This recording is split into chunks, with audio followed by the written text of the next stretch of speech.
My dear student, today I will teach you about the tense. आज मैं tense के बारे में कुछ बताऊंगा, उसका इंट्रोडक्शन के बारे में बताऊंगा, जिसमें present tense, past tense and future tense आता है। सबसे पहले टेंस समझेंगे। टेंस क्या होता है? टेंस मीन्स होता है काल, जो the form of the verb which expresses the position and the time of the work is called tense. जैसे कि हम जानते हैं कि वह फॉर्म, वह रूप, क्रिया का वह रूप जो कार्य की स्थिति और समय को दर्शाता है, उसे टेंस कहते हैं। तो क्रिया का रूप देखेंगे। मान लीजिए प्रेजेंट टेंस में है, तो प्रेजेंट टेंस में क्रिया का कोई दूसरा रूप होता है तो हम प्रेजेंट टेंस कहते हैं। पास्ट टेंस में क्रिया का कोई अन्य रूप होता है या एक्शन होता रहता है तो उसे पास्ट टेंस कहते हैं। फ्यूचर टेंस में भी क्रिया का कोई अलग रूप होता है तो उसे फ्यूचर टेंस कहते हैं। इसीलिए ये बना हुआ है, टेंस का एक प्रकार का डेफिनेशन बना है, the form of the verb which express the position and time of the work is called tense. यानी क्रिया या वर्बों का वह रूप जो कार्य की स्थिति और समय को दर्शाता है, उसे टेंस या काल कहते हैं। अब देखते हैं टाइप ऑफ टेंस।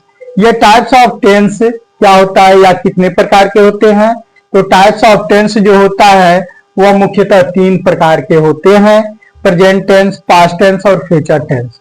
यहाँ दिया जा रहा है प्रेजेंट टेंस। वह प्रेजेंट टेंस मीन्स होता है वर्तमान काल। वर्तमान काल क्या है आपको यहाँ बताया जा रहा है, बोर्ड पे दिया जा रहा है, which time is running in front of us to express an action is called present tense. It gives the Hindi sense हाय हो and also gives English sense is MR, do, does, have, has, be first। मतलब यह वर्तमान काल या present tense वह होता है जो हमारे सामने वह समय गुजरता है और उसको एक्शन को एक्सप्रेस करता है या एक्शन को बताता है जो हमारे सामने गुजरता रहता है या कार्य को बताता है, तो प्रेजेंट टेंस हो जाता है। यह हिंदी का सेंस भी देता है, हाय हो का सेंस देता है, और इंग्लिश के सेंस में इज एमआर का सेंस आता है, डू डज का सेंस आता है, हैज हैव का सेंस आता है, या भी फर्स्ट का अक्सर सेंस आता रहता है।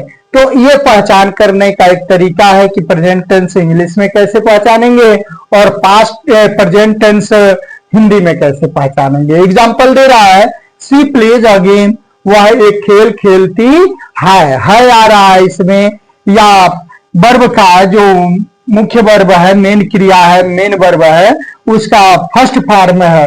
क्योंकि सिंगुलर नंबर होने के नाते वर्ब को भी सिंगुलर बनाया जाता है यस या ईएस लगा करके, ठीक है।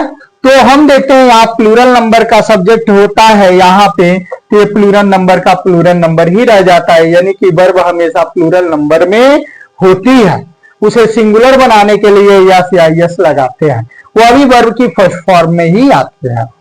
दूसरा एग्जांपल में देखेंगे, Sheela does not go there, Sheela वहां नहीं जाती है, तो इसमें डज दिया है, तो डज से मालूम हो जाता है कि भाई यह प्रेजेंट टेंस है, ठीक है।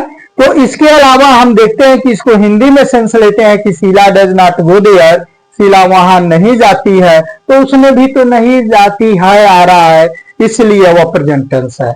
इसमें इसी नंबर का एग्जांपल दे रहा है, दे हैव अ काऊ, उसके पास एक गाय है, उसके पास एक गाय है, ऐसे पास या रखना आता है का यूज किया गया है। इसी में सी हैज कॉल्ड अस, वह हमें बुलाती है, अर्थात हैज दिया वर्ब की थर्ड फॉर्म के साथ, तो हाय हूं हाय भी आता है और हैज का यूज हुआ है, इसलिए यह प्रेजेंट टेंस के अंतर्गत आता है।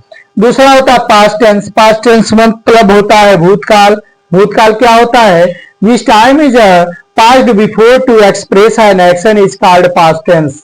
इस टाइम वह समय जो हमारे सामने या हमारे सामने से पहले गुजर गया हो या पहले वह समाप्त हो गया हो, किसी एक्शन को एक्सप्रेस करते समय, किसी कार्य को करते समय वह टाइम बीत चुका हो, तो वह पास्ट टेंस होता है।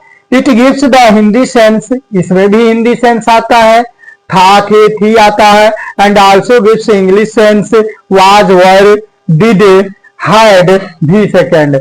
तो इसमें हम देखते हैं कि मुख्यतः इसके पहचान में इंग्लिश सेंस में वाज, वर, डिड, हार्ड और भी सेकंड मुख्यतः रूप से आते हैं, और इसी से आप पहचान कर सकते हैं कि यह टेंस पास्ट टेंस का है।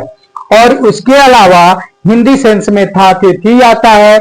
यहाँ देखेंगे थी दो जगह लिखा है, एक थी पर यह बिंदी जो होता है अंक की मात्रा नहीं दिया गया है, तो यह सिंगुलर नंबर का थी है, और इस थी पर एक बिंदी दिया गया है जो नाक के सहारे थी बोला जाता है, इसलिए वो प्लूरल नंबर का थी है। तो इसमें कंफ्यूज होने की बात नहीं है, ये समझने की बात है। उसी तरह से वहां प्रेजेंट टेंस में देखेंगे हाय, हाय दो जगह दिया है, या बिना बिंदी का लगा हुआ, बिना अंक के मात्रा लगा हुआ है, सिंगुलर नंबर का है, और वहां बिंदी लगा हुआ है अर्थात अंक की मात्रा लगा हुआ है, वह हाय होता है, वह प्लूरल नंबर के यूज होता है। वहां पर भी कंफ्यूज होने की कोई बात नहीं है। आते हैं पास्ट टेंस के एग्जाम्पल की तरफ। पास्ट टेंस का एग्जाम्पल जो देता है number, they called us, they वे कॉल्ड अस, हमें बुलाते हैं, वे हमें बुलाते थे, सॉरी दे कॉल्ड अस, वे हमें बुलाते थे, था थे थी का सेंस निकल रहा है, और भी का फर्स्ट के अलावा सेकंड रूप है, इसीलिए इंग्लिश में आप भी सेकंड या वर्ब की सेकंड फॉर्म से पहचान सकते हैं पास्ट टेंस, और हिंदी में था थे थी आ रहा है, इसलिए यह आप पहचान सकते हैं कि यह पास्ट टेंस है। बी नंबर में देखेंगे डिड यू प्ले, क्या तुम खेले थे, क्या तुम खेले थे, या खेले, क्या तुम खेलते थे, ऐसे था थी भी आ सकता है।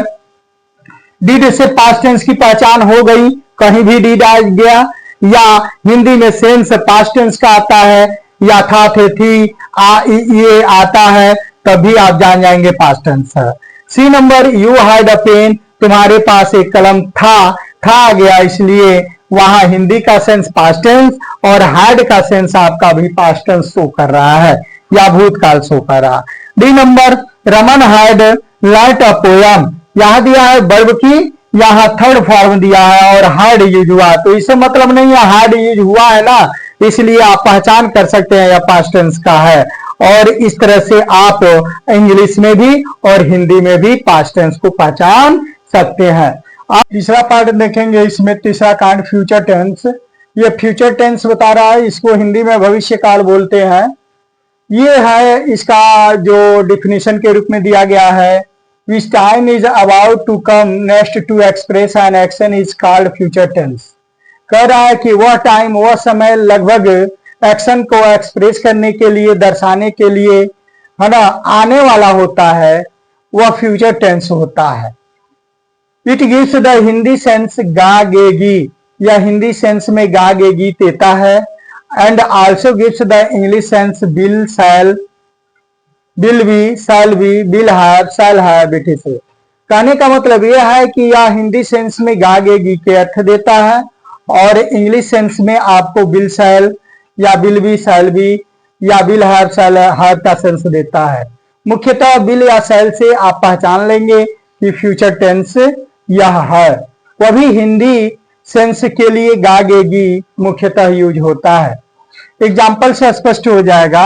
ए नंबर में दिया है सी विल बी अ डॉक्टर, वह एक डॉक्टर होगी, गागेगी आ रहा है, तो हिंदी सेंस में भी गागेगी आ रहा है, तो फ्यूचर टेंस या भविष्य काल, या विल बी या शैल बी आ रहा है, तो उससे पहचान कर ले रहे हैं कि यह आपका फ्यूचर टेंस है अर्थात भविष्य काल है। बी नंबर में देखते हैं they will go to school tomorrow, वे लोग कल स्कूल जाएंगे, तो इसमें विल आया है, और गागेगी हिंदी सेंस में आ रहा है, इसलिए फ्यूचर टेंस है। C number I shall have called him, है मैं उन्हें बुलाया, यानी कि बुलाया होगा, यानी कि शैल दिया है, तो इसमें शैल हैव भी है, इसलिए यह आपका क्या हो गया, फ्यूचर टेंस एक्सप्रेस कर रहा है। वी शैल हैव अ काऊ, हम लोग गाय रखेंगे, तो हम लोग ये गाय रखेंगे, यह भी गागेगी आ रहा है, और शैल हैव का यूज हुआ है या शैल का यूज हुआ है, इसलिए यह फ्यूचर टेंस है। नोट में कहा जा रहा है you can identify future tense only with, है ना, will or shall, will or shall से नॉर्मली दिया है, विल या शैल से आप फ्यूचर टेंस को आइडेंटिफाई कर सकते हैं, वह भी सामान्य रूप से। आगे पढ़ेंगे फ्यूचर टेंस कई तरह से आते हैं, लेकिन नॉर्मली अब आप विल शैल से ही पहचान करेंगे कि यह फ्यूचर टेंस होता है।